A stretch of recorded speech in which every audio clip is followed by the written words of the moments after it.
The plan is for Andreas to speak for about 40-45 minutes. There'll then be plenty of time for question and discussion. And I think you're in for a very engaging discussion about what PISA has to tell us and the potential it offers for understanding how we might better deliver against government's stretch targets for educational improvement in the country. Andreas. Thanks so much, Peter. And I really look forward to our discussion today. Actually, over the last few days, I've learned a lot about policy issues in Australia and how they're being addressed. So I hope this is going to be another opportunity to expand that. Australia has set itself a really ambitious goal to get to the top 5 performing education systems. And the one thing I can say is that this goal is shared by virtually every education system around the world.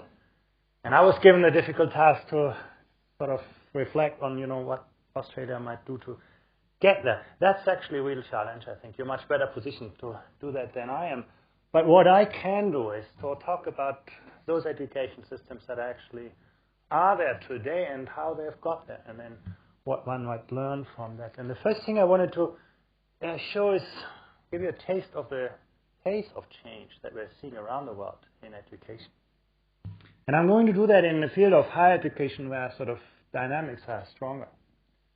On the horizontal axis of the chart, you see the kind of graduation output.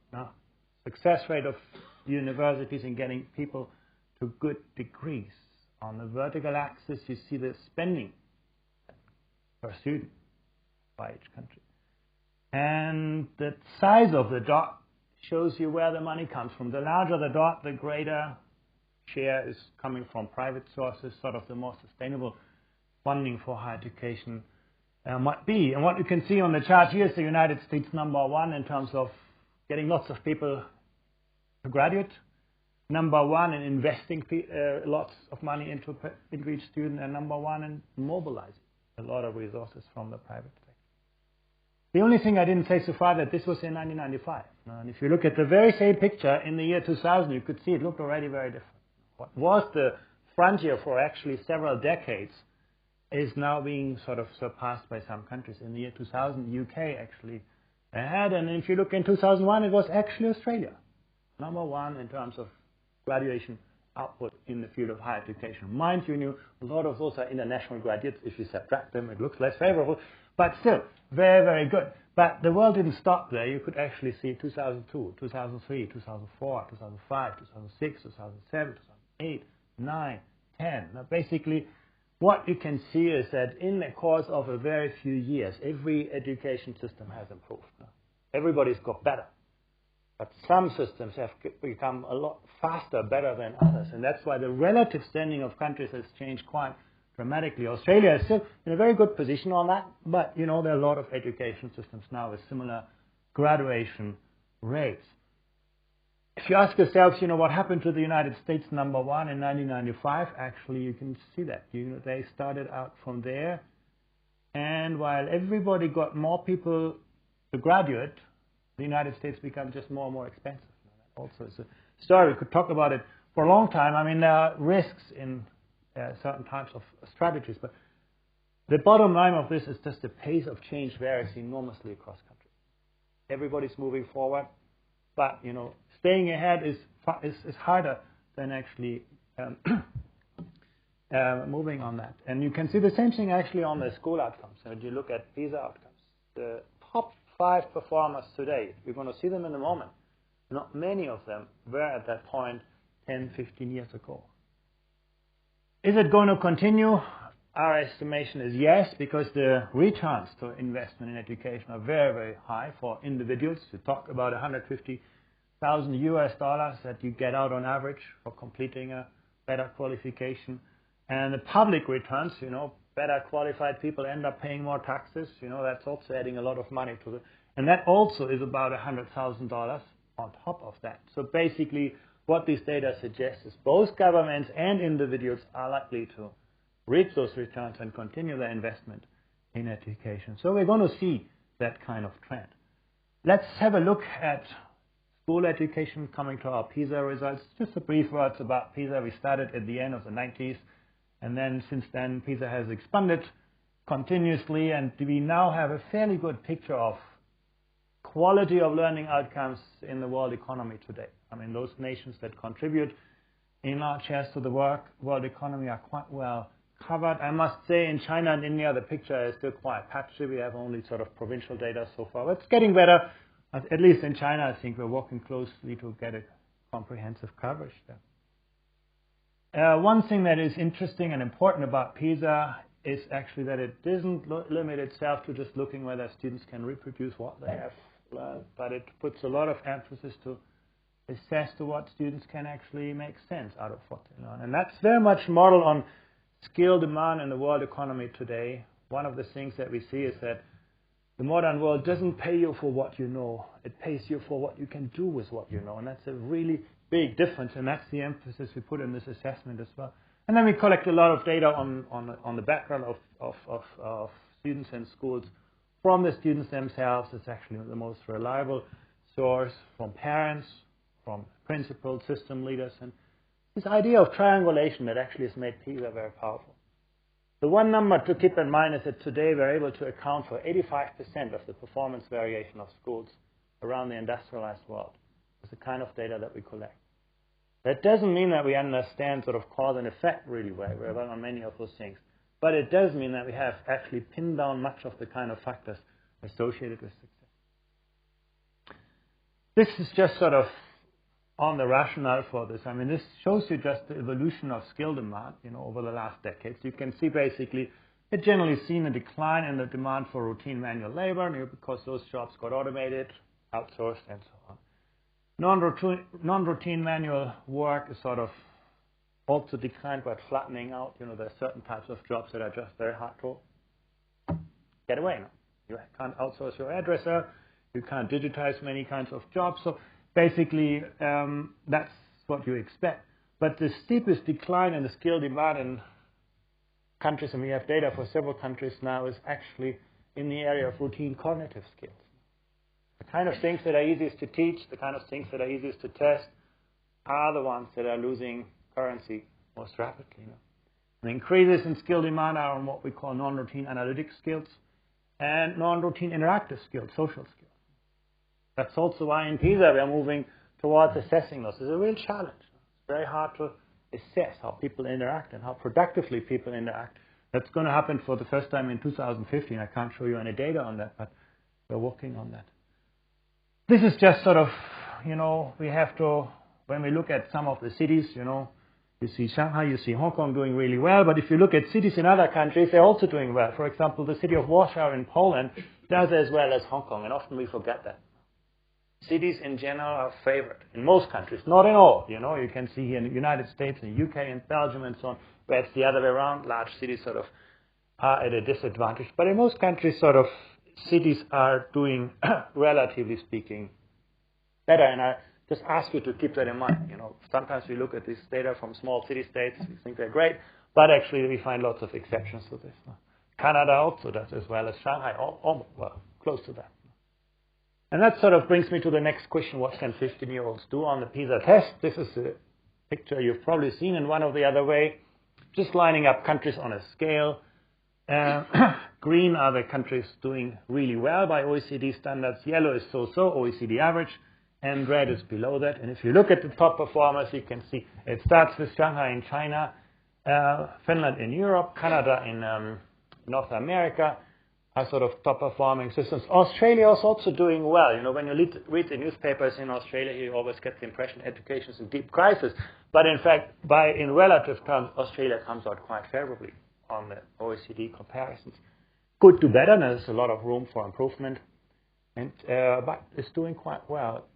Some people say this is all about culture, and I hear this often. I have to, also over the last few days, I have heard that. And Chinese, this is this Chinese culture. But if you look at this data, actually, you can see Shanghai up there, but you can see, for example, Chinese Taipei up here now. So, and these are similarly wealthy provinces, similar culture, coming out very, very differently on this assessment. And the same is true in Europe. You have Finland there and Serbia here. Two countries, similar culture, and so on. You have to ask yourself to what extent culture is just inherited by the context or actually created by what people do. And that is really about policy and practice. At least that's how we see that. A lot of variability in the performance of education system. I'm not going to discuss the countries with actually low performance. I would have needed a second screen. There's a lot of variability across countries. What you see on the scale is the equivalent of 4.5 school years at the age of 15. These people have all gone through the same number of years in their lives. And depending on the country in which you live, the average outcome could vary really enormously.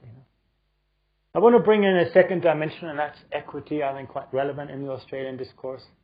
How do we measure equity? There are many philosophies about it. We have one, which is basically we look at the impact which social background has on student success. Where your success in terms of learning outcomes depends on your family background, your income, and so on. We say a system is inequitable. Where your success is independent of your social background, we say education is equitable. Is one way to define it. On the left side, I'm going to put the countries with a more inequitable distribution of learning opportunities. On the right side, I'm going to put the ones where learning outcomes are socially more equitably distributed. And then, of course, everybody wants to be up there where performance is great and you have only a limited impact of social background on outcomes. Nobody wants to be here where performance is poor and there are large disparities. That's obvious. The remaining two quadrants are more interesting.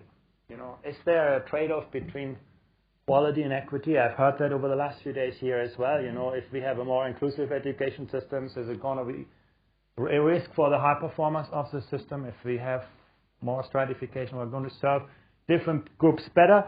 So that's one philosophy. In order to do well, you have to just accept large disparities. Other people say, well, if you focus on equity, you have to accept mediocrity for everyone. And a lot of the public policy debate is about, these two quadrants. But the more interesting one is actually the green one, where actually countries combine high levels of quality and high levels of equity. And if you actually look at this way, if you want to get to the world's top performing system, it's very, very hard to get there at the price of large inequality.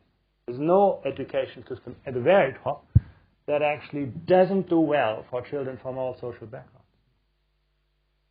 And here you find Australia in a less favorable position. It's more to the left side than to the right side. Social background is quite an important driver of success in the case of Australia. And so there is a lot of room for improvement. And we're going to also look at this. I'm going to give some suggestions on what might be done in a moment. But before I do that, I want to just put one last dimension into this, and this is money. I'm giving every country now a colored bubble. And the bubble is in proportion to spending per student. The larger the bubble, the more money goes to every student. And you can see Australia is a little bit more on the expensive side. The bubble is a bit larger than it's on average across OECD countries. But more interesting, if you would see that money is sort of a guarantee for success, you would find all the large bubbles at the top and all the small bubbles at the bottom. But actually you see that less than 20% of performance among countries is explained by spending per student.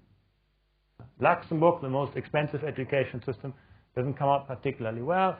Neither the United States. You look at Finland, you look at Korea, they actually spend a lot less actually than Australia and come out really well. So the relationship between the volume of spending and outcomes is a lot less clear than what we would like to see. And it gets more interesting when you actually look at how countries spend their money. One way is, the first thing you can ask yourself is how much of the money that you spend actually arrives in the classroom. Because only what arrives in the classroom can have a potential impact on learning outcomes. And that's how countries line up then, relative to their spending capacity. The higher the dot is, the more money relative to GDP per capita arrives in the classroom. But then again, how do countries spend their money? Well, one way how you can invest your money is by paying teachers well. Big salaries. And you can see, for example, Korea here spends huge amount on salaries per teacher. Their idea is, we want the best people in the teaching profession, invest a lot into that. The bar goes up. This is the OECD average. Where it goes down, countries spend less per teacher. Korea does one thing more. They say we don't only want to pay our teachers well, we also want our students to learn for long hours. Instruction hours. Volume is high. And that is nice to do, but adds more on pressure for spending.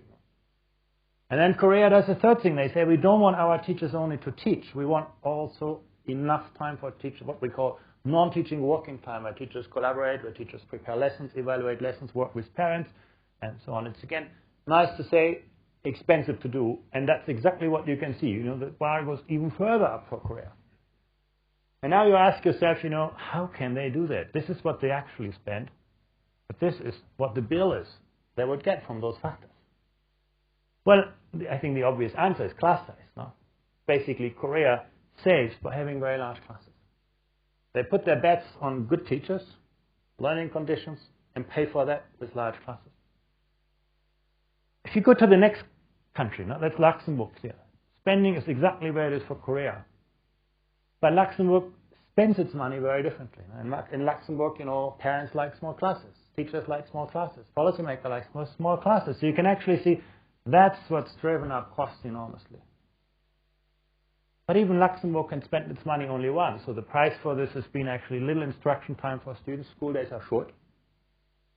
Teachers don't get paid particularly well. And there is very little time for teachers to do anything else than teaching. So there's been a price tag for small classes. And if you go to the end of the spectrum, you compare Finland and the United States, you can see that Finland, a very different culture than Korea. Everything is different in Finland than in Korea. But they share very much the same kind of philosophy on how they spend their money. They trade off, better teachers against larger classes. Whereas the United States is a lot more like Luxembourg. And you can bring Australia into the picture, and you can see Australia is also a bit more like the United States and Luxembourg, less similar to Finland and Korea. You can see in Australia, class size driving up costs, instruction time a bit, and the only thing that drives down costs is that teachers have very little time to do anything else than teaching. Working time is largely defined through teaching time. So I think that's something to keep in mind. This is a very crude picture, I admit that, but we have done a lot more sophisticated analysis on this, and what we have consistently seen is that high-performing countries, particularly the top-performing countries, tend to prioritize the quality of teaching over the size of classes and this kind of infrastructure question. I think one thing to come back, and that's also what you can see when you look at what is actually, Australia has invested very generously over the last 10 years in education. A lot of increases in spending per student. Ask yourself where their money has gone. To some extent, it has got into paying teachers better. Teacher salaries have increased quite a bit in Australia. It's happened in many other countries too.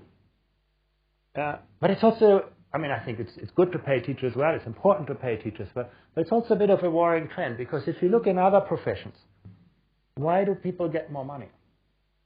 Because they become more productive workers. We do things differently. We often use fewer people, do things differently, and that is actually the basis on which salaries increase. We haven't seen that same thing. We have often higher salaries are going to pay the same people for similar work.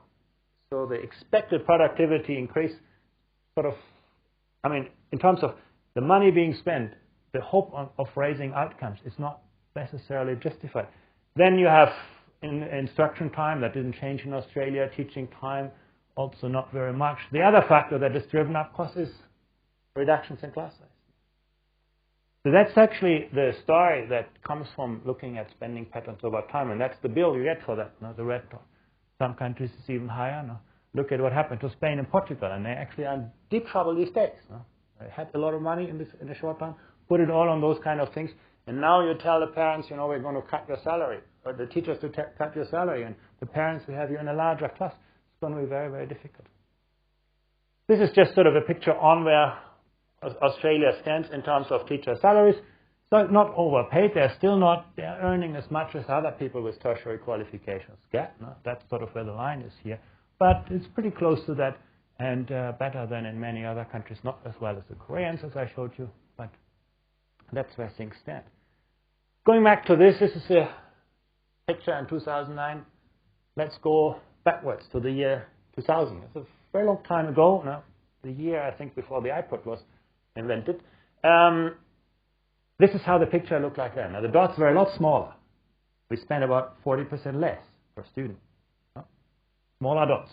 And they were also in quite different positions. And the first thing you ask yourself is, if education has got so much more expensive, has it got so much better?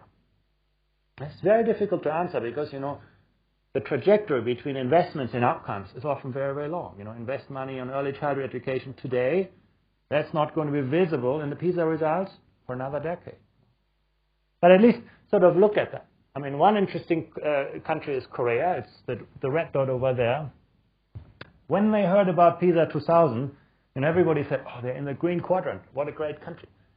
They were actually deeply unhappy with those results because what they saw is that, yeah, we are doing well on average. Average performance in Korea is good. But we don't have the kind of academic elite that other countries have. They looked at the United States. Overall, the US was doing a lot worse than Korea. But the US had actually more people at the top end of the distribution. So one of the things the Koreans focused on is strengthening the top end of the distribution. And it's relevant for Australia as well, because that's sort of an area where Australia can also improve. And they were actually able, in a course of 10 years, to double the share of top-performing students.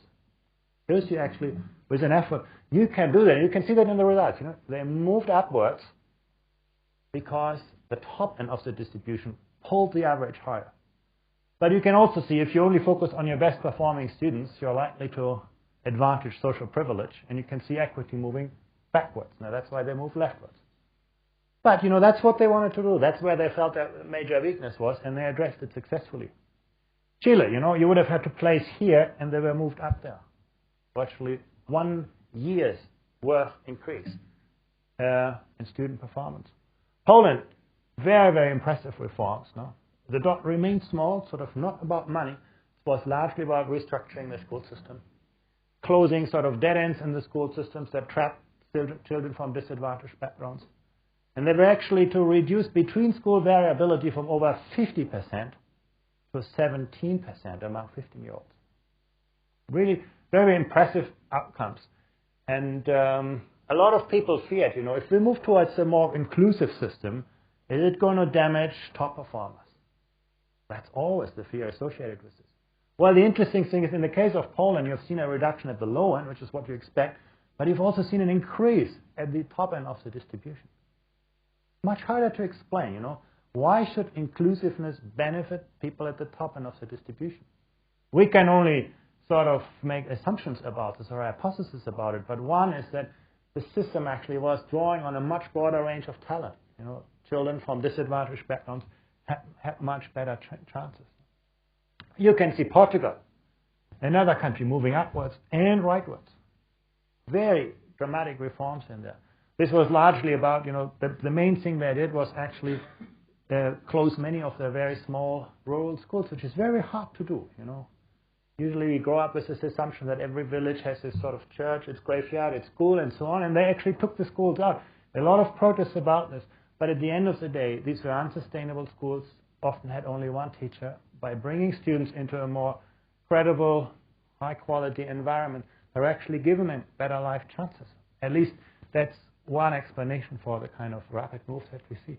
Or you look at Hungary or Germany, you can also see that improvements in quality and moving right into the right direction and raising equity in the distribution of learning outcomes. And it's particularly these lateral moves that suggest, there's a lot in for Australia. You can actually move quite a bit in a relatively short period of time. And that's the time until 2025 is actually large enough to actually make a big move into this upper right quadrant, judging by the speed that we have seen and among a very diverse group of countries. These countries that have actually seen, I can make the list longer, they come from very different cultures, very different locations, and they've all seen sort of things moving in the right direction.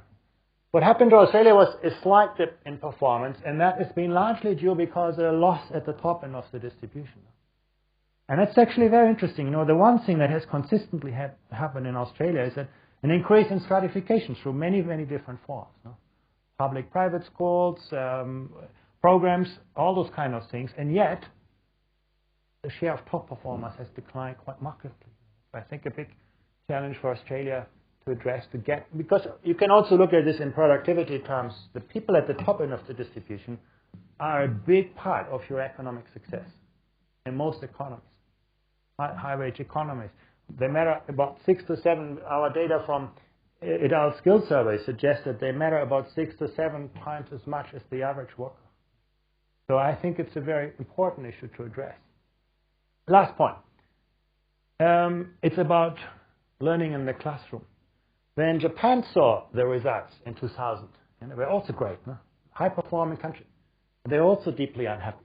They said, oh, our students are good in rote learning, they can reproduce subject matter knowledge, but Japan was not among the top-performing countries because the students were doing less well on the tasks that required students to actually produce knowledge, create knowledge, integrate knowledge. They worked very, very hard on that. You know, they put a lot of effort into this, taking out stuff from the curriculum, 30%, creating integrated fields of study. Lots of things happened to address this. What about the change between, you could see in the OECD area, overall there was a slight improvement, not very much, but sort of overall the industrialized world has become better on the kind of content knowledge and a bit more better on the kind of tasks requiring more creative skills.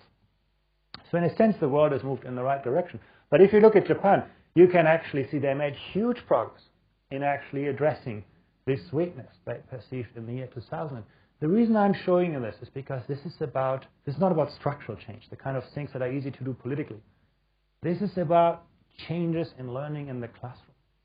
You cannot achieve this in any other way than by changing what happens in the classroom, teaching and learning practices. And you can actually, I think what this data shows is that in a course of 10 years, you can actually change the prevailing paradigms among teachers in a classroom into this. Of course, you know, there were a set of incentives structured around it. The learning environment was designed correspondingly. Teachers understood that reform, but it's a very, very impressive kind of change that doesn't play out that strong in overall results in Japan, but you can see that very neatly when you look at individual task types. Coming back to the issue of equity, when you look at social background and performance in a diagram, you know, here I can now plot every student in school, and that's exactly what I'm going to do now. The smaller dots are the small schools, the bigger dots are the bigger schools. The green dots are the government-funded or partly funded, privately run schools, including Catholic schools. The white dots are the publicly run schools. The brown dots are the rural schools. And now if you look at this from disadvantage to advantage, here are the rich parents, here are the poor parents, you can actually see there is the kind of relationship that you saw summarized before. School success in Australia depends quite a bit on where your school is located, where you get your parents and children from. That's sort of the perhaps less positive picture. Now, what drives my optimism that this can be changed relatively quickly in Australia? And by the way, there is no difference between public and private schools in Australia. I mean, if you look within every class, you know, what you can see, of course, here the rich parents have bought themselves out of the system, but in relative terms, you know, public and private schools come out at the very same point. But that's not what I wanted to talk about. I wanted to look at a more interesting finding. When you look, this is also something that added recently. You ask yourself, you know, where does this variation come from?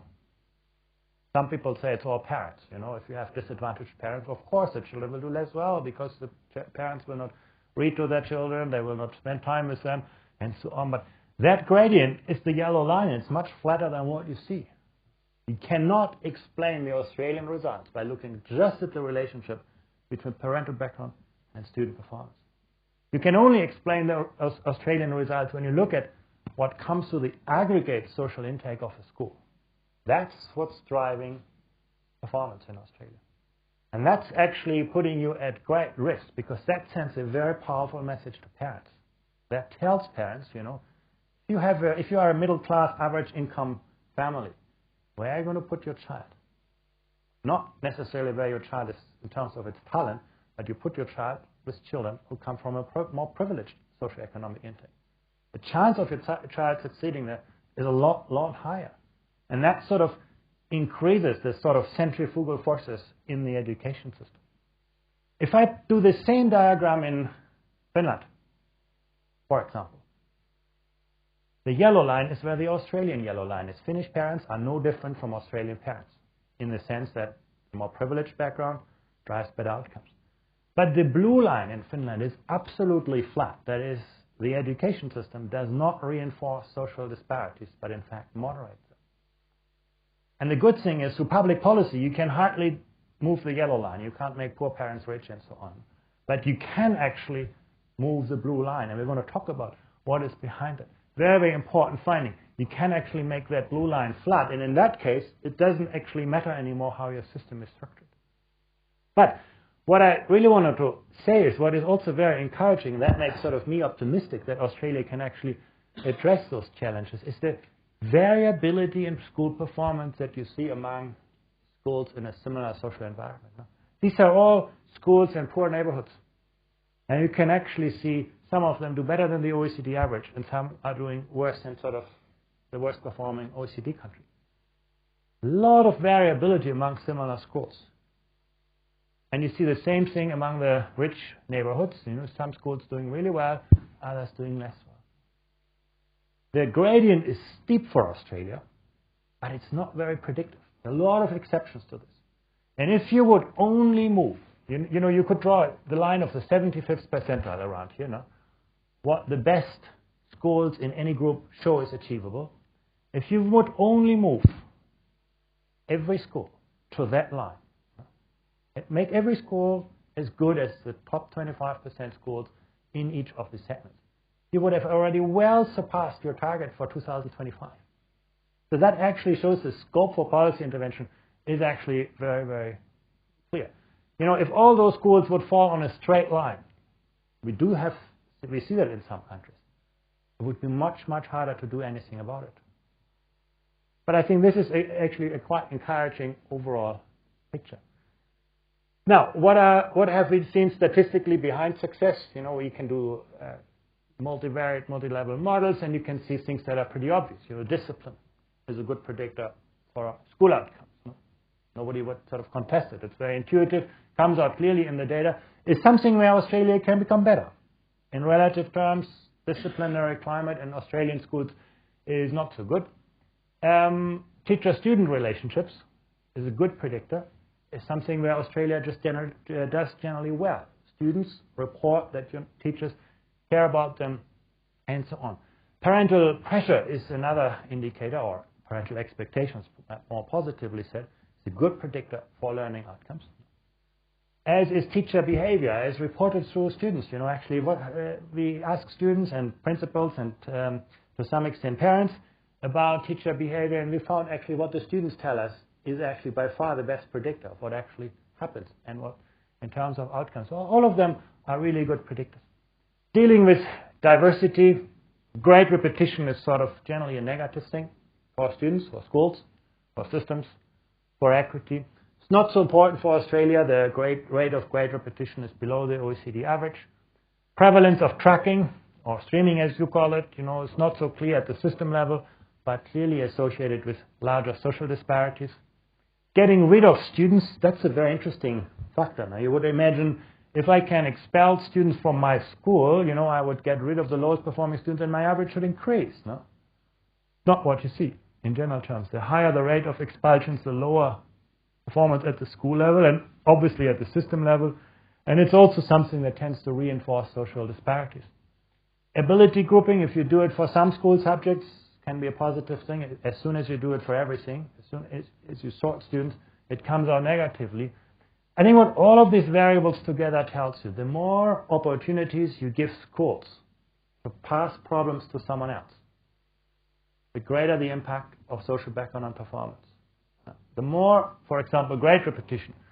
If I can say, well, I didn't succeed with the student this year, let somebody else deal with the problem next year, the incentive for me to solve the problem is much less. And you can see this reflected in those results. Virtually every device of stratification in the system is associated negatively with equity and often with performance too.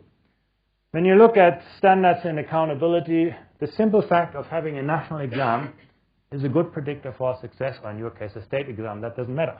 But sort of having clear goalposts in the system. The use of standardized tests is interesting. We don't see much of a relationship with performance. We do see a positive relationship with equity, where systems have better devices to actually know what's happening. They seem to be actually using that information, if there is a causal relationship. Very controversial also in Australia, posting results, even after accounting for social background, where schools actually display results. Everything else being accounted for, they gain a performance advantage. School autonomy, I'm going to come to this later. It works under certain conditions positively. Choice and competition, it's something that looks good at first when you look at the gross results. As soon as you account for social background, it comes out negatively.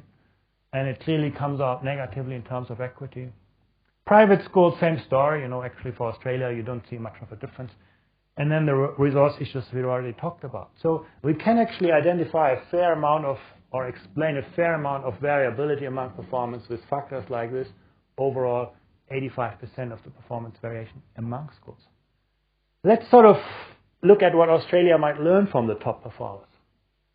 And I want to put the policy levers, I want to order them by the impact, what difference is it going to make, high, low to high. But we also need to consider what is actually doable. Some things are just much harder to do. And so I'm putting here the kind of things that are important and easy to do. Here I'm going to put the kind of things that are harder to do and perhaps less important. And, in hindsight, we can always put a lot of things in there. Here I'm putting the kind of things that are actually really, really important, but hard to do, either financially or politically. And you find lots of things in there. Education has a very, very long policy trajectory. And these are things that are very, very hard to do. And then I'm just putting up some things that are actually easy to do and maybe not so important, but that you can pick up as low-hanging fruits in this. So you now can fill that space with various things, and I'm going to talk about them one by one. The thing I want to really start with has to do with how countries establish goalposts in education. Commitment to universal standards is the thing that really is one of the big drivers behind the success of high-performing education systems. At least that's what they have in common, in contrast to countries which don't have them. And how do you see those standards reflected? Governments give us all their curricula. We have a big collection of how countries define national standards and curricula. That's one dimension of that. But the more important part is what is actually reflected in students' minds. And when you ask students, my teacher expects very much from me.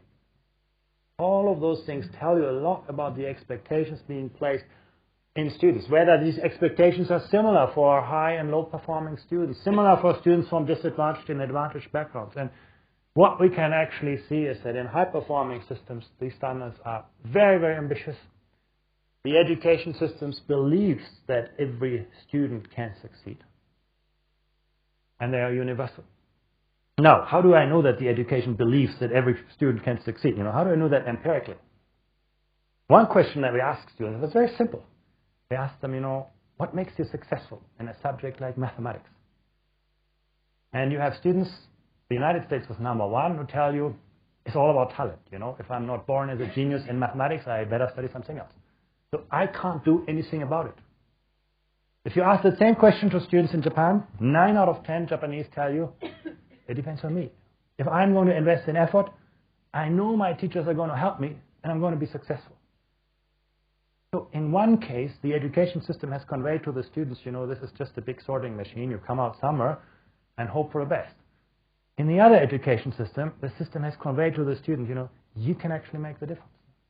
So this is one way how you can actually see these universal standards mirrored in the expectations of young people. And what we see coming back to policies, they usually have universal educational standards. The goalpost is exactly the same for every student from every background. And they use individualization of learning as an approach to deal with diversity, not stratification. Give you an example. I used it this morning. Actually, in Finland, for example, you have 30% of instruction time delivered outside the classroom setting. And this 30% is for students with special needs. And now you think, special needs students, are they all the blind students, all the disadvantaged? Not in Finland.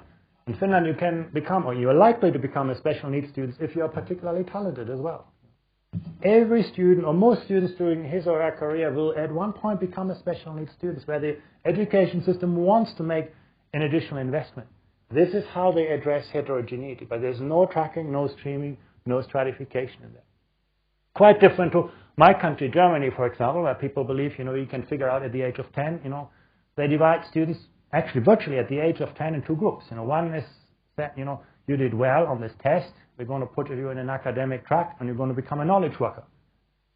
And 2/3 are being told, well, you didn't do so well, we better put you in a vocational track and you're going to end up working for the knowledge workers.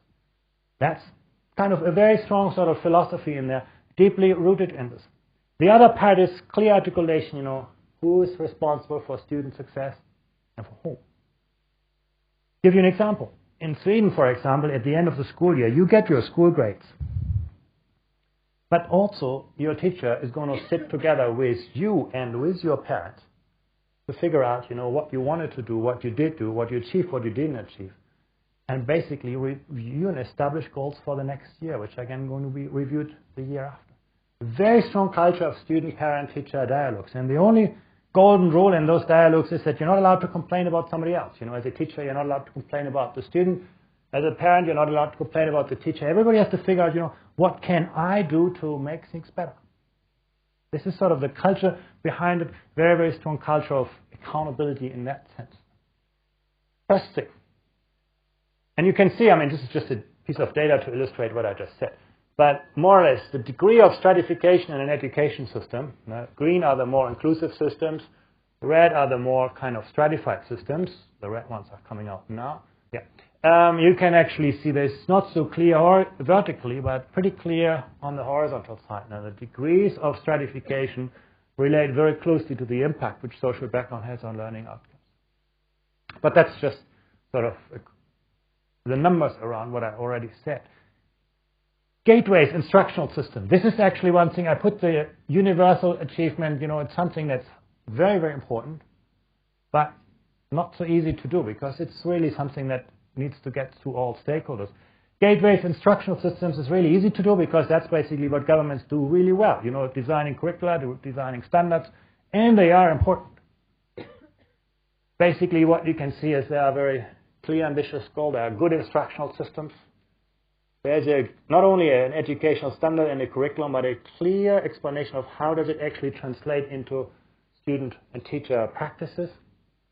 We also find that high-performing systems tend to have a high level of metacognitive content of instruction, so they not only teach content, but they're also very, very good in teaching what that content means, what the metacognitive skills are behind it. We were able to measure that for the first time in the 2009 assessment. Very, very important part. Those are the, moving from the right side, the easy things, to the really, really hard things. Capacity at the point of delivery, this is about teachers teaching. These are things that are actually very, very hard to change, and much of the investment that is being made there has actually ended up there. What is it? It's about, attracting people into the profession. Going to Finland, Finland has made teaching the second most prestigious occupation. They get 10 applications for every teaching post, despite paying them worse than in the case of Australia. They're not badly paid, but they're not really well paid either.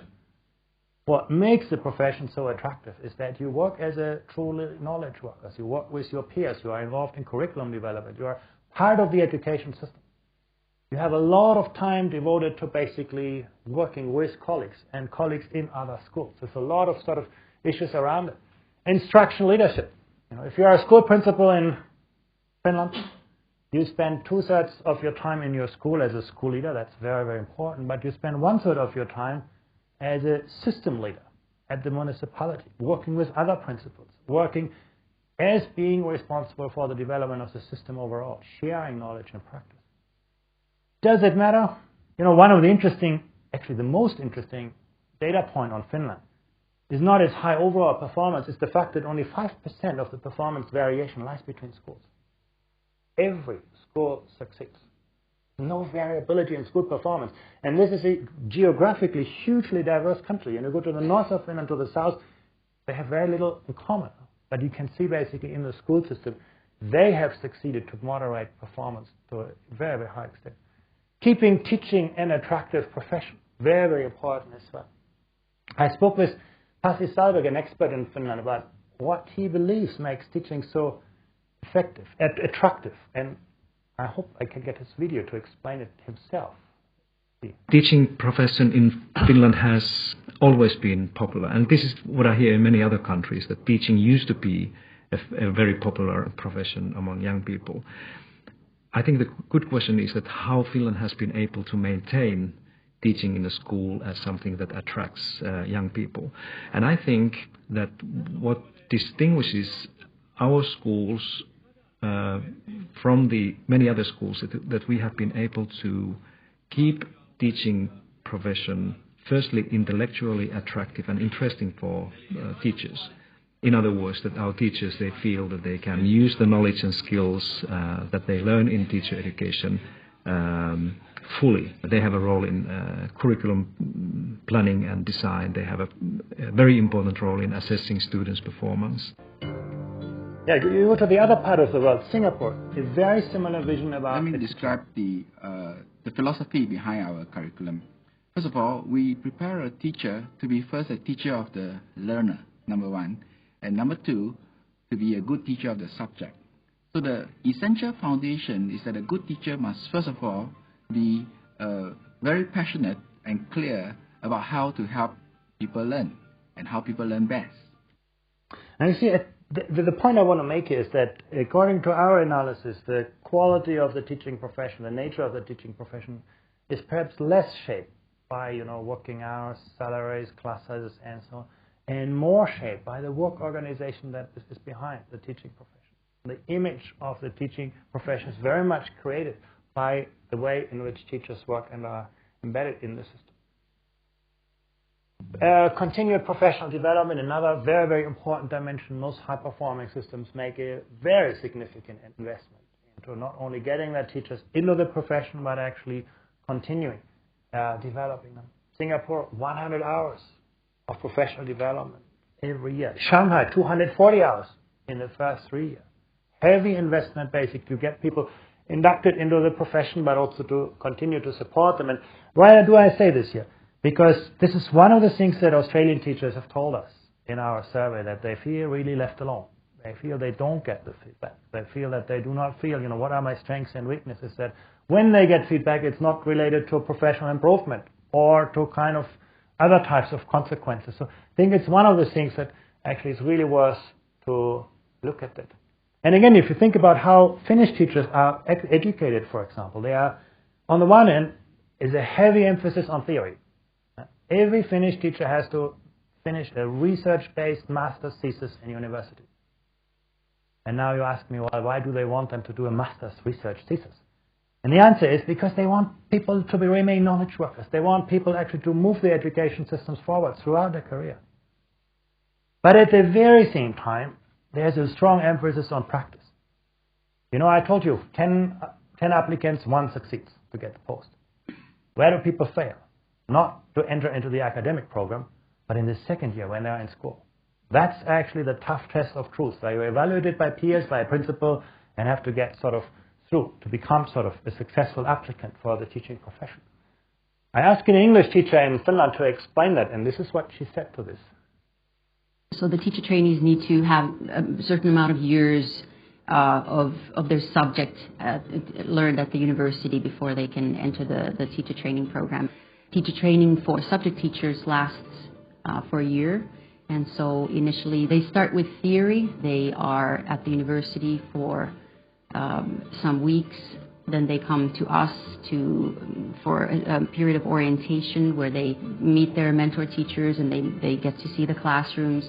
And then there's a period during which they teach in pairs. After that, they go back to the university to get some more theory. They also have now some experience. They're able to maybe ask different questions because they have some experience from the practical side of things. And so it's kind of a wave back and forth between coming to get the practical side at the school and then going back to gain some more information regarding theory.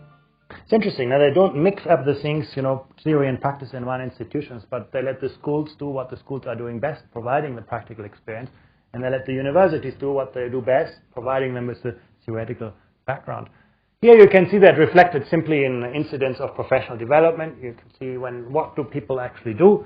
Individual and collaborative research is not very common, qualifications program even less, and then the kind of informal courses, one-off things, are very common.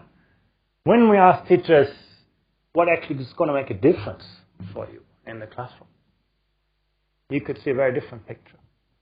you could see that the impact actually was, I mean, there's not that much difference, but the impact was relatively largest in individual and collaborative research. Things that do not happen, teachers think they make a difference. Qualifications programs, big difference as well. What can you do about closing this gap? Actually, Singapore is another really good example, I think very instructive also for Australia. Singapore has really created a very, very strong culture, like Japan as well, within each school to bring teachers together, to work together, to examine, review their practice with technology. It has made it something as a matter of course that teachers look at other teachers in the school. It's not so common in Australia according to our data, but there's a culture, you know, I learn from you, you learn from me, we share our experience and practice. And I was working in Singapore 2 years ago, and I had actually lots of fascinating discussions about this. And particularly with a young school principal, you listen to how he explains this to us. To do that, really we get teachers to work together, to collaborate, and to look at each other's practice in the classroom. I think that is essential and really very critical, because the good teaching practices should not reside within the four walls and be kept to one teacher, and I think there is a lot of sharing that we can have in this school. What you want to do right now is, okay, think of the Socratic question, okay, what do I want to use to further define, clarify? Now, okay, I will go on the internet, I will find any sort of evidence that will help support this statement or refute this. Professional learning community in schools was started basically to ensure that teachers had a platform to develop their teaching practices. Our main focus actually is to make sure that students learn best. And in order to do that, we have to collaborate. We exchange ideas, we try out, we test, and eventually we check for results. And the intention really is to share ideas to make it better for them. Now, they're really very, very good at this. And, you know, there's a simple thing. Whenever I visit a school, or the kind of questions I ask the teachers, you know, what do you think about current reforms in education? Or what is your system doing? In many countries, teachers have very little of an idea, really. In Singapore, you can ask anyone about anything in the system, and they know that. They're really aware of what the system wants to achieve. They feel part of this. And this doesn't come from nowhere. You know, when the Minister of Education wants to do a new reform, it doesn't get announced in the media, but actually he will meet with the school principals of the country to discuss it, to make sure that people understand it before going sort of public with this. The Minister of Education will also meet every 2 weeks with the head of the National Institute of Education, you know, the teacher training institution, to sort of make sure that there's a link between intended, implemented, and achieved practices. And I think you can see this is not just one example, but you can see that quite consistently. Incentive structures and accountability, I think I've said already a lot about those kind of things. The only thing for Australia, I think, to look at is getting the balance between vertical accountability and lateral accountability right. The vertical accountability part is the easy part. You introduce tests, mechanisms, data systems, and so on. The lateral accountability is about creating incentives for people to share and collaborate. And that's really the harder part to do, but equally important. Actually, if you look at the top-performing education systems, probably they're even stronger on that than they are on the vertical accountability. The other point I want to make with a bit of data from PISA is that there is a very, very important relationship between autonomy and accountability. And why do I say this? Because there's a big drive, as far as I understand it, in Australia to further strengthen school autonomy.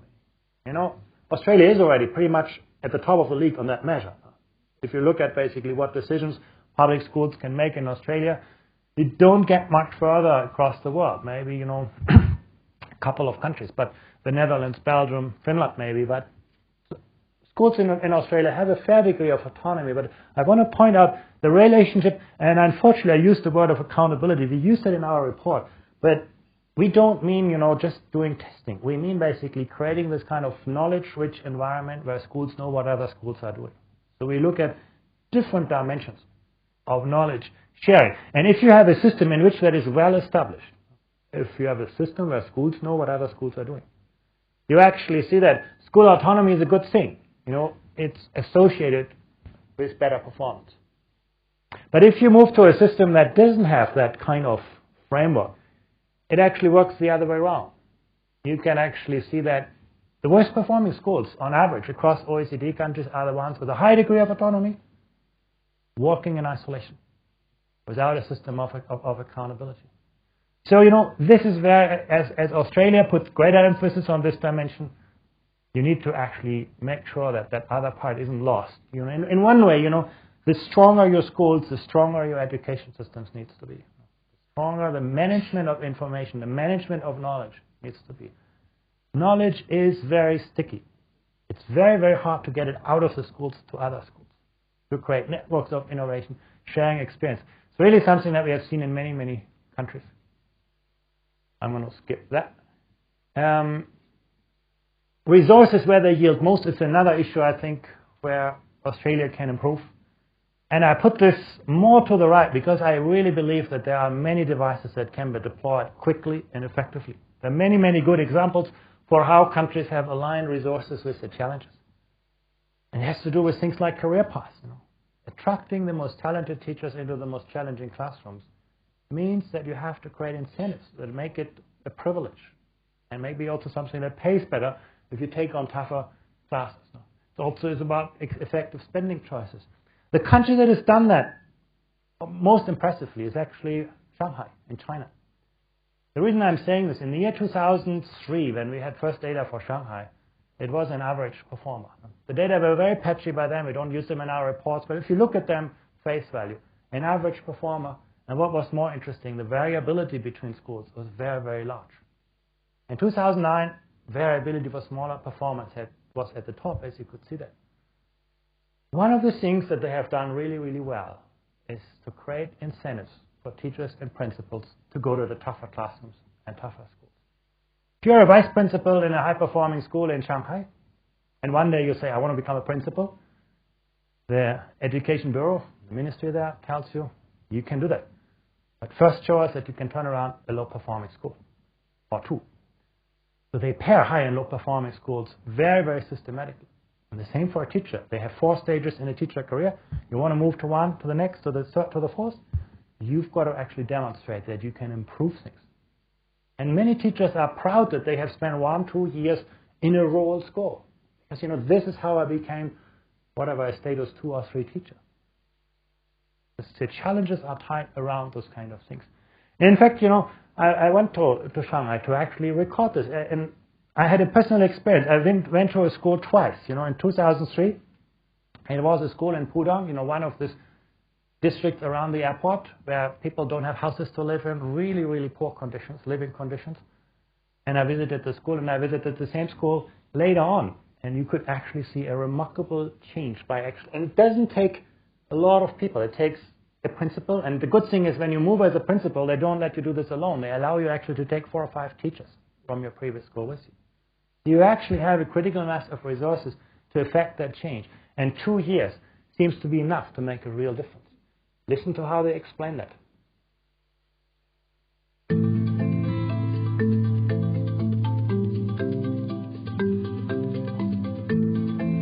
那么如何来改变这种现状呢？我们就想到了，是不是能够把一些好的学校与相对困难的学校切成办学联合体呢？这个建议得到了我们教育行政部门，当然也得到了社区的广泛的认同与支持，于是我们就开展了这项工作。那么这项工作是怎么来做的呢？从政府来说，我们出台了相应的政策，就是鼓励与支持办学相对好的学校与相对困难的学校结成对子。第二呢，我们好的学校与相对困难的学校结成对子呢，我们要签订一个合作办学的协议。这个合作办学协议里面呢，就是明确了各自的责任、权利与义务。And one of the reasons I think this is so instructive is because it shows, when people say, well, it's all about culture, between 2003 and 2009, Shanghai didn't change its culture. They didn't fire the teachers. They actually deployed the resources which they had better. I remember a very interesting conversation in the early 2000s I had with them, and I told them, this is how high-performing systems train their teachers and develop them and so on. And they told me, very, very interesting, but we don't have the time for all of this. So actually they said, how can we use the teachers we have today, deploy them effectively, give them the framework, And they were very, very successful in getting that. The last point, really, how do you keep the system learning? Basically ensuring that the system keeps basically moving forward. Technology is a big part. And I put it last because our evidence actually suggests, technology can leverage great teaching. It's hard to use great technology to replace poor teaching.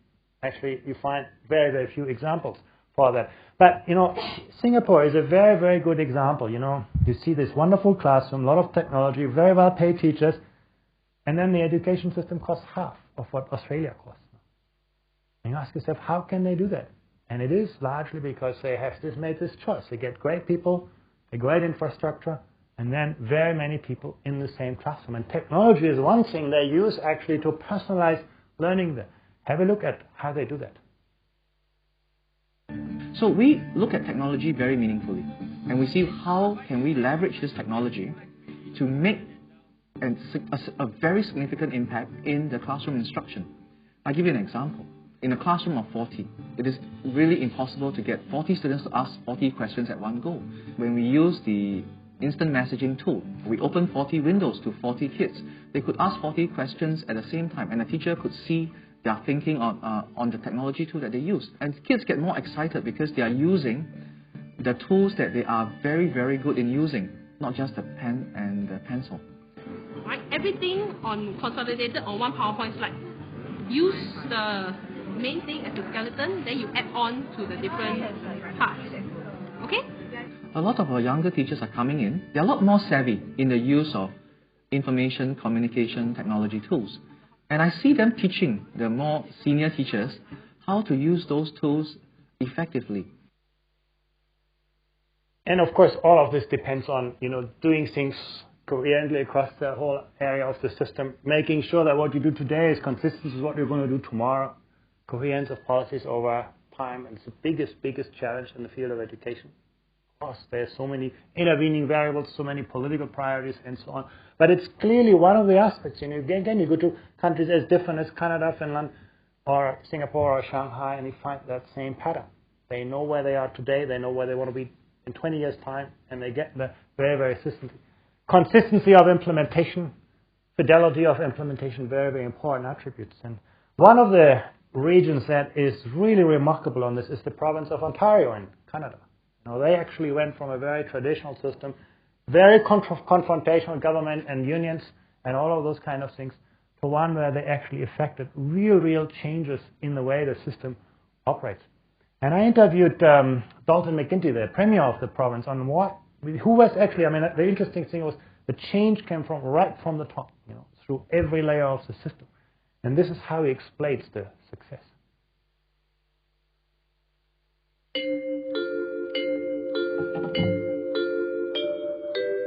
First of all, you need to bring to the task a sense of urgency, a sense that this is a very high priority. Then you need a plan. Then you need to enlist people to your cause, teachers included. And then you need persistence.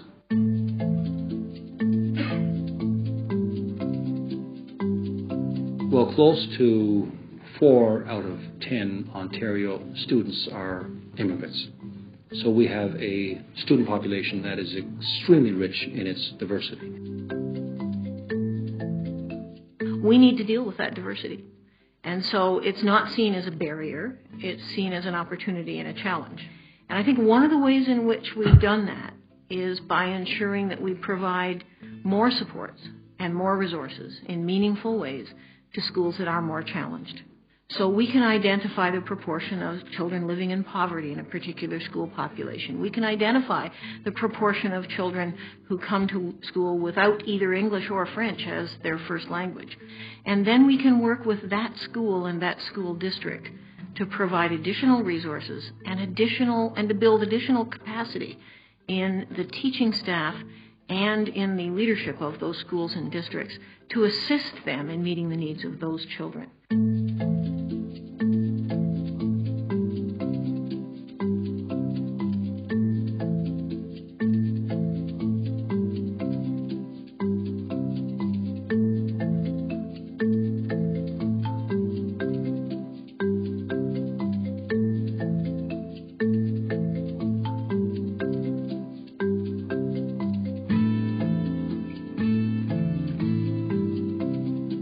see they're getting pretty close for the fifth.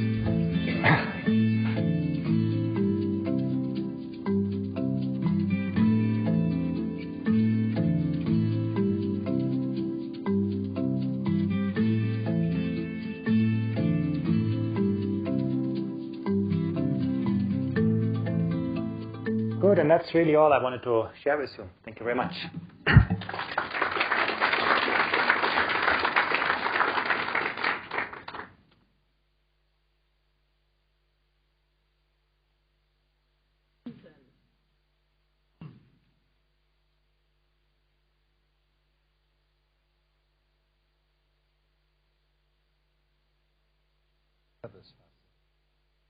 That's a question, I think. My name's Tom Call. I'm a retired high school principal in the New South Wales public system. I'm a member of the Secondary Principals Council Executive. Something jumped out at me and I probably couldn't let it pass. I mean, I really enjoyed what you said and I learned a huge amount. But you said that Australia has a high level of autonomy. And I think you work in the New South Wales system. To me, it seems to be the most regulated system, now becoming less regulated. For example, as a high school principal with about 800 students, I could set a budget for about $200,000 to spread amongst faculties to buy resources, only $200,000. I very rarely got to pick a teacher. I did get to pick the executive of the school, but it made it quite difficult to change direction in the school with that kind of restriction. I'm assuming that you've averaged all the figures then. That Yeah. There are some parts of Australia that are obviously highly unregulated as opposed to New South Wales. Even worse, we even average public and private school in Australia. So, of course, all of those things play into that. But still, in relative terms, I mean, actually, education is still a very industrial work organization, a very regulated business in most countries. There are very few exceptions where sort of schools really have become the driver of the system. So that's, and if you look at this in comparison, Australia ranks actually as a school system in general with a fairly comparatively high degree of school autonomy, particularly, not so much, you're right, on the resources and personal issues, but when it comes to curriculum instruction, those things, assessment policies, all of those indicators rank Australia quite high. Yes. Thank you for your wonderful presentation. Warwick Beard from the New South Wales Primary Principals Association. The data that you showed a very strong link between that professional time that teachers spend together talking, discussing, learning together, but also I'm just thinking of the capacity for principals to be instructional leaders in their school and a little bit like the previous comment, but there is so much in a principal's workload that takes them away from instructional leadership. Is that a feature in those successful schools where principals could actually focus on education rather than the myriad of other things? It's a very interesting question, and I do think we can say in many of the high-performing systems, actually, principals are primarily instructional leaders. If you go to Japan, for example, and you ask the school principal anything about, resources and administrative issues and so on, he or she will always tell you, okay, ask my vice principal about that. If you ask about pedagogy, how often do your teachers, work together, how do they prepare the lessons and so on, he or she can tell you everything. It's an image, where actually the leader at the top is the one who leads the instructional system, and it's the lower ranks who deal with most of the administrative issues. And you can see similar principles. I mentioned the example of Finland. You will actually have 1/3 of your time that you spend entirely removed from your school in the system to think about, curriculum development, assessment policies and practices, social issues. What are the big problems facing our community? There's a lot of time principals have actually to deal with the substance of the education system. And that's the way the work is organized. In fact, yesterday I gave a lecture on that. There was a big conference in Cairns with 1,400 principals from all over the world, and speaking about those things and what characterizes leadership in different education systems. And it's a very distinguishing feature that principals really have the space and the responsibility and also the sort of authority to be instructional leaders. Oh, I'm Leila Morsi from the University of New South Wales. My boss asked me to. Do you have any data on whether the country rankings change if you look at how countries are performing by their quartiles of students in classes or SES? Absolutely. It's actually very easy to do. You could almost see that from the diagram that I presented to you. The rank order is going to change very significantly. Some countries where sort of there's a lot of homogeneity in the system, social background doesn't matter a lot. You see they are very stable. In other countries where social background is a big driver of that success, whether you look at the bottom or the top quarter makes a huge difference. That's a big part of the puzzle. Thank you, Andreas. Paul Brock from the Department of Education Communities. That was fantastic. Thanks very much. Have you pursued the issue of how to disaggregate the amount of time that kids are exposed to formal tuition in class and the number of hours spent in other kinds of formal instruction out of class? Now, we constantly hear, of course, of the amount of hours spent by kids in a number of Asian schools. And it's not just in Asian schools, it's right across. So I think too often the assumption is made that the amount of instruction that they're being exposed to is defined by the number of hours in class. Whereas I'm much more interested recently in how do we disaggregate that from the out-of-school coaching and other forms of tuition. Very good point. In fact, we disaggregate this in PISA. We collect data on the time students spend in classrooms in instruction in the school, in other types of learning in the school, and then out-of-school organized learning and out-of-school informal learning. You can add it all up. And it actually, you can see, for example, in a country like Korea or France, the out-of-school organized learning time is a huge fraction of the student's school day. What is interesting, though, and within countries, there is a clear relationship between the volume of hours and performance. You can actually say, within each country, you add 1 hour more, you get better performance. But that relationship doesn't work across countries. Once you pool the countries, you can see actually that sometimes the relationship is inverse. Now, Finland has one of the shortest volumes and still does really well. And what it tells you is, outcomes are the result of quantity times quality. The quantity matters, but the quality is a variable that varies across countries, and that matters at least as much. So, but we have actually had quality time is the report called, where we actually did a very careful analysis of all those different resource factors, time factors, and its impact on outcomes.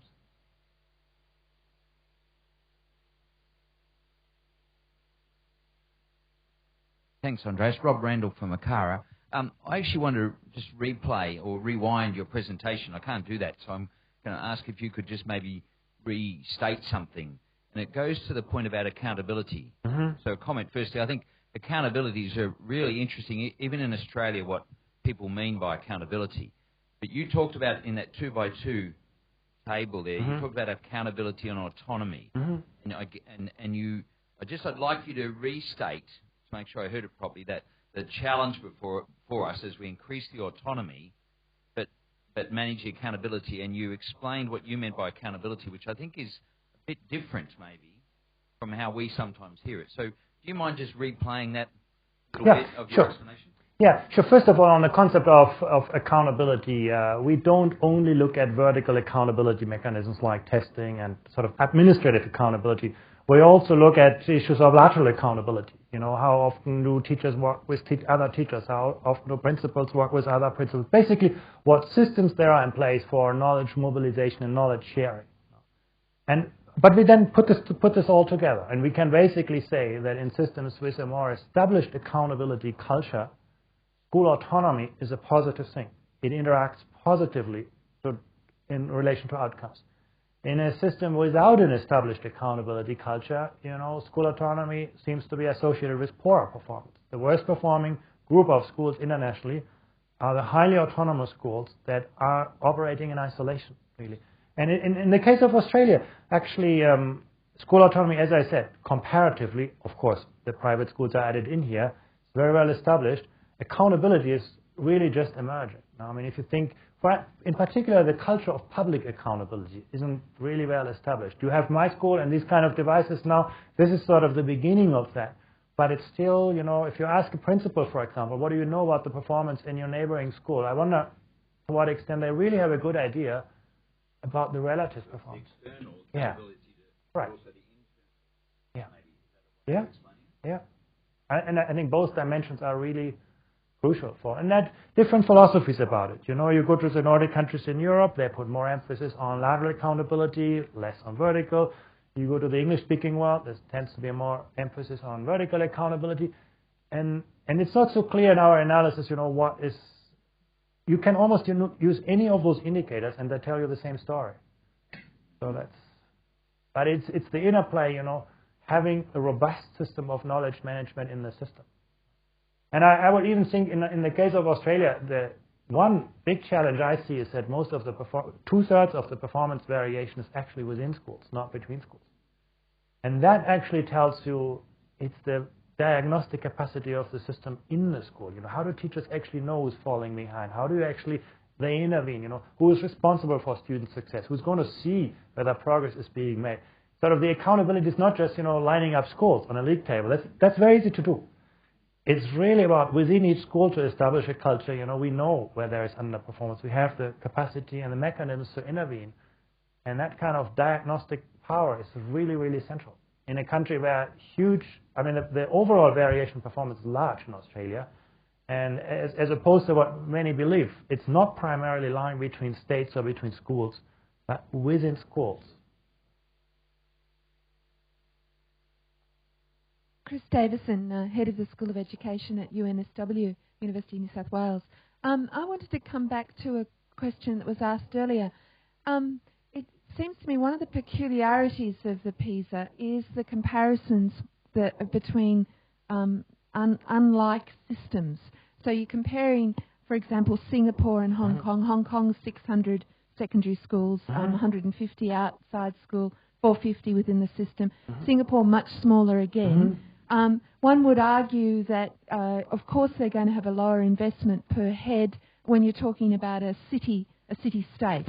And there's going to be a lot of lateral accountabilities and so on being able to develop, because essentially, in Australian terms, it's a city the size of Sydney, a bit smaller than Sydney, a bit larger than Sydney. Do you do breakdowns of, say, Sydney compared with Hong Kong compared with Singapore? Or do you do breakdowns of looking at the geographic distance and the total population and units within the system? And then do you get quite different results as a result of that? In fact, one of the first charts, I went through this very quickly, I know, but one of the first charts was exactly doing that. I looked just at large urban areas, areas that have similar features, large aggregation, a lot of diversity, geographic proximity, and so on. And you can see in some countries real big differences. Now, generally, large urban areas perform better than sort of countries overall. You can do this kind of, so basically you can in PISA compare, how does an urban area compare to another urban area, and there are differences. But again, even if you compare urban areas across the world, huge variability. In some cities seem to be doing a remarkable job in delivering very high levels of outcomes, and in other cities there's huge problems. And the same thing on the equity front.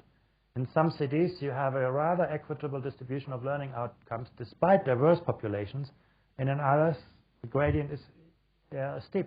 On the issue of, you mentioned, it's easier to communicate when you are in the city. Well, that's not something that our data actually show. You have some countries, Canada or Finland, huge geographic dispersion, but actually very little of the performance variation lying between schools. So they're very good in sharing and spreading good practice. And in some large cities, huge between school variability. So it's not so straightforward often. There are push factors in cities and there are pull factors. Some actually, it's easier to attract great teachers into large cities, but also you deal with some of the more factors that make it harder in a large city. But we did a policy brief on that question, contextualizing the data based on urban rural performance. we're launching a project on cities, actually, where we look in a longitudinal way what happens to students in cities where PISA is going to be the starting point, to study these issues in more detail. Thank you.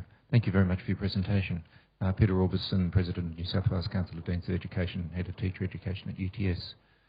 I'm interested in the comments around class size and also performance and equity. I noticed that you said that there was no relationship between class size and performance, but when you put up a later graph around classroom size, you indicated that class size was associated with equity achievement on one of the graphs, the smiley face on the far right-hand side in relation to equity. I'm trying to actually resolve those two matters. Is there a relationship with equity but not overall performance, or is there no relationship between class size and either?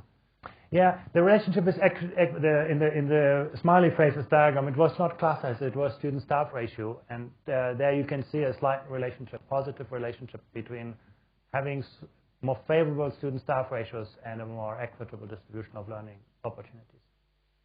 That's something.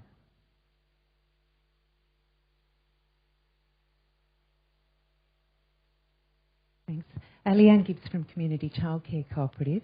I'm just interested in, with the PISA, is there any measure in terms of engagement in early childhood education and the outcomes for 15-year-olds?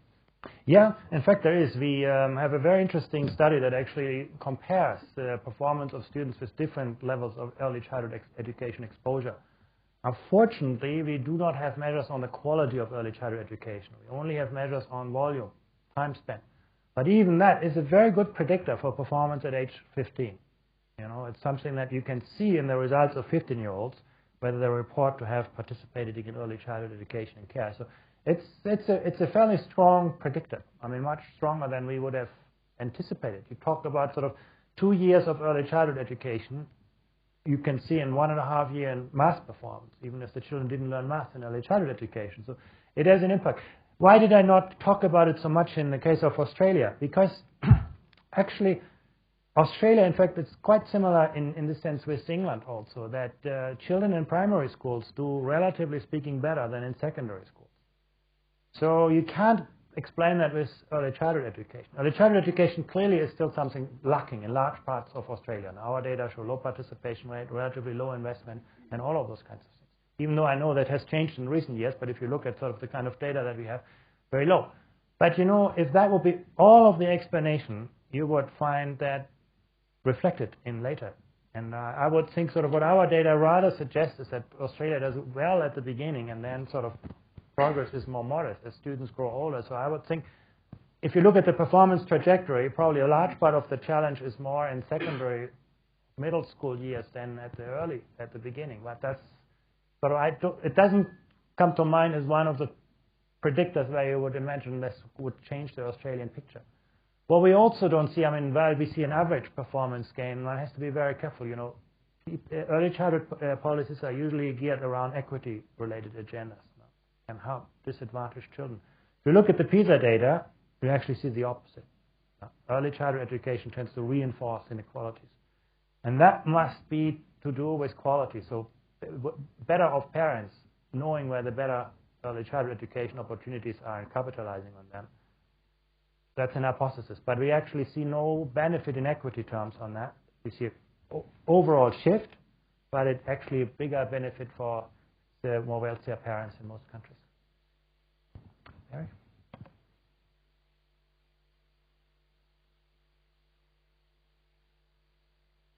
Thank you, Andreas, very much. I just wonder if you have looked at the recent IEA data from Timms and Pearls.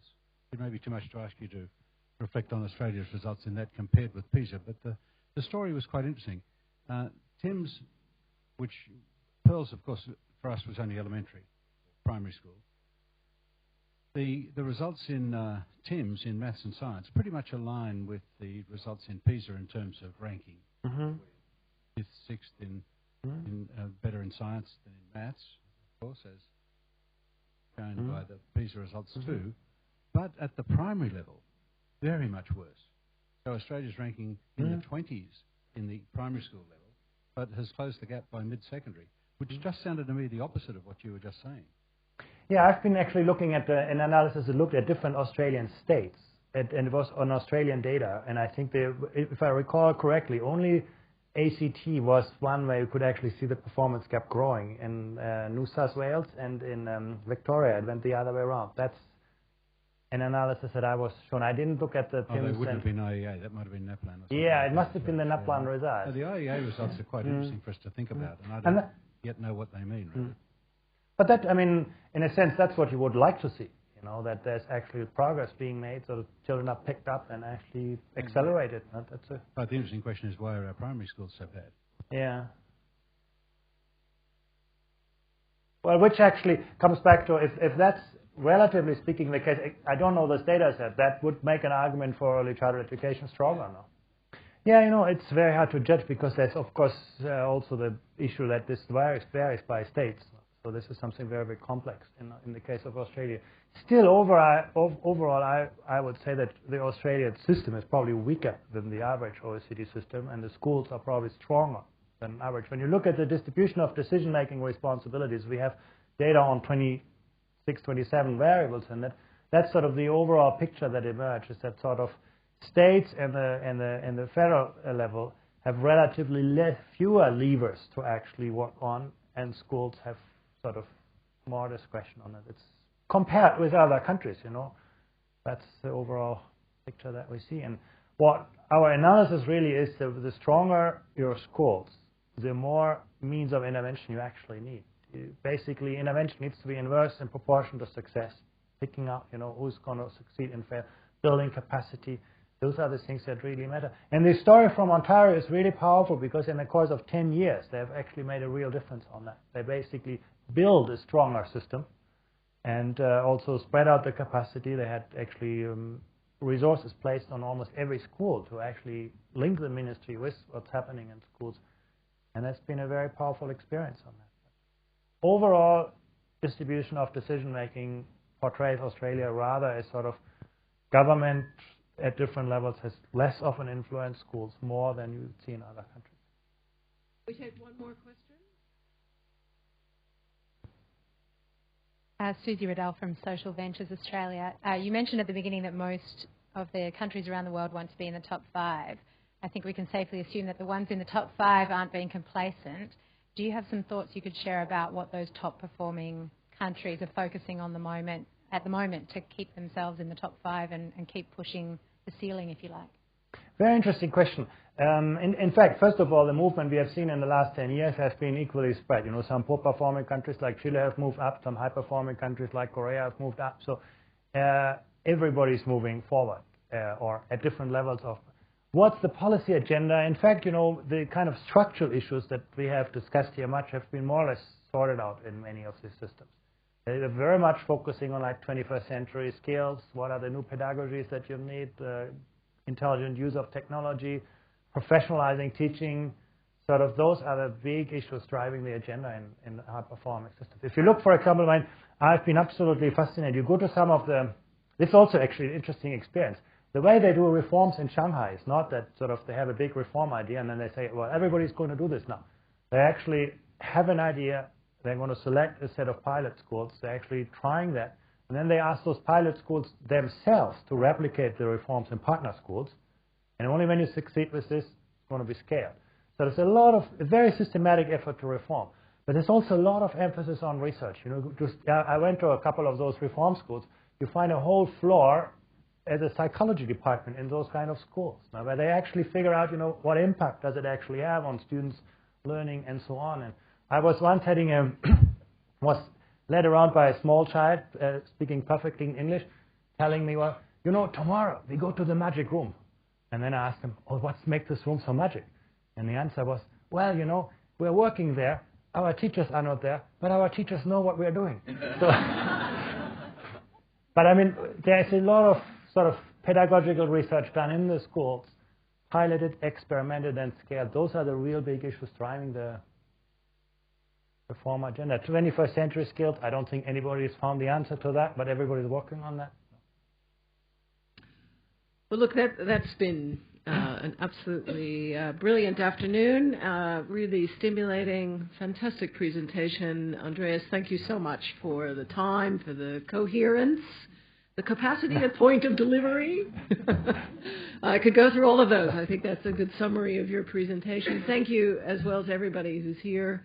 It's been a great exchange, and so thank you again, Andreas. Thank you very much.